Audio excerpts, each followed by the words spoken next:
నేను శిల్ప. మనతో ఉన్నారు డివోషనల్ కోచ్ శారదా గారు. నమస్తే మేడం. నమస్తే మా. మేడం, చాలా మంది వ్యాపారం మొదలు పెడుతూ ఉంటారు. కొంతమంది నష్టపోతారు, కొంతమంది బిజినెస్ లో సక్సెస్ అవుతూ ఉంటారు.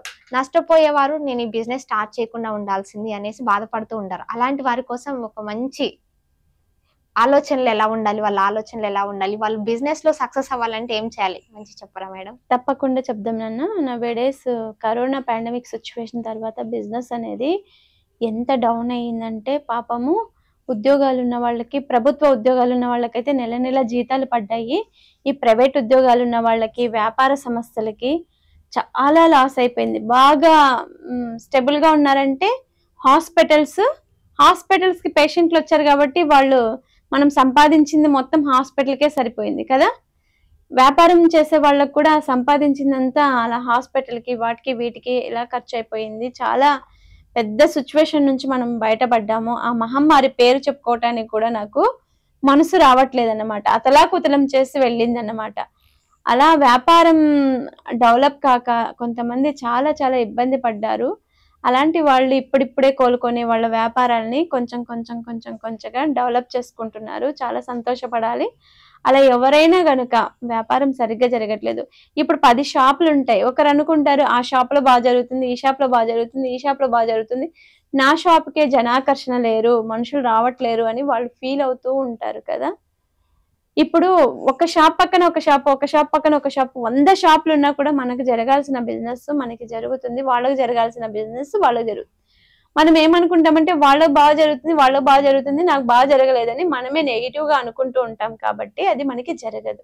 ఇలా ఏవైనా మీకు నెగిటివ్ థాట్స్ వచ్చి మీకు బిజినెస్ జరగట్లేదు, జనాలు మీ షాప్ కి ఎక్కువగా రావట్లేదు అంటే మనం పూజ ఆయిల్ ఎక్కువ వాడుతూ ఉంటాం. దేవునికి పూజ చేయటానికి పూజ ఆయిల్ని మనం ఎక్కువ వాడుతూ ఉంటాం కదా. అలా పూజ ఆయిల్ కాకోకుండా మనము ఆవాల నూనె, ఇప్పుడు ఆవాల నూనె ఉంటుంది కదా, ఆ వ్యాపార సంస్థలో పూజ చేసే సంస్థని స్థాపిస్తూ ఉంటారు, ఓపెన్ చేస్తూ ఉంటారు కదా.